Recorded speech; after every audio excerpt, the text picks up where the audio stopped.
ये मुझे नहीं लगता कि आप आ करके या कहना कि मेरी लड़ाई है।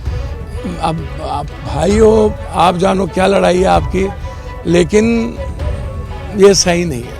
रावण ने भी तो शिव की पूजा की ही न थी, और दुर्योधन भी तो कृष्ण से आशीर्वाद मांगने गए थे ना। अरे ये क्या, पप्पू यादव ने रावण और दुर्योधन किसे कह दिया, और दिल का ये गुबार किस पर झाड़े जा रहे हैं। गुरुवार को पप्पू यादव ने पूर्णिया सीट से अपना नामांकन दाखिल कर दिया, लेकिन खेला तो ये हो गया कि कांग्रेस पार्टी से होते हुए भी उन्हें इस सीट से निर्दलीय नामांकन भरना पड़ा। इस सीट से वे अब अपने जीजा लालू यादव की पार्टी से उम्मीदवार बनाई गई बीमा भारती को टक्कर देंगे। हालांकि इस सीट से आरजेडी के लिए चैलेंजर बनने के बावजूद उन्होंने रावण और दुर्योधन का जिक्र करते हुए लालू यादव के लिए कुछ ऐसी बातें कही जो सुनकर आप भी चौंक जाएंगे। सिर्फ इतना फिर कहूंगा, नफरत की राजनीति छोड़ देनी चाहिए तेजस्वी जी।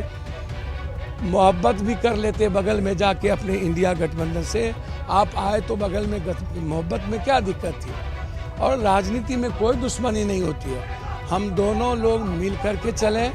हम इतना ही कहेंगे, हम दोनों का सपना कोसी सीमांचल का विकास होना चाहिए।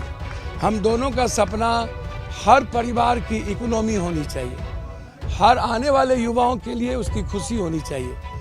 ये मुझे नहीं लगता कि आप आ करके या कहना कि मेरी लड़ाई है। अब आप भाई हो, आप जानो क्या लड़ाई है आपकी, लेकिन ये सही नहीं है। इतना नफरत, मैं हमेशा लालू जी के आशीर्वाद की अपेक्षा करता हूँ। रावण ने भी तो शिव की पूजा की ही न थी, और दुर्योधन भी तो कृष्ण से आशीर्वाद मांगने गए थे ना। कृष्ण का कर्ण का समर्पण ही ना कर्ण की नैतिकता को रोक दी। समर्पण में कमी थी, मेरा समर्पण है, और मेरा समर्पण विचारधारा के साथ है।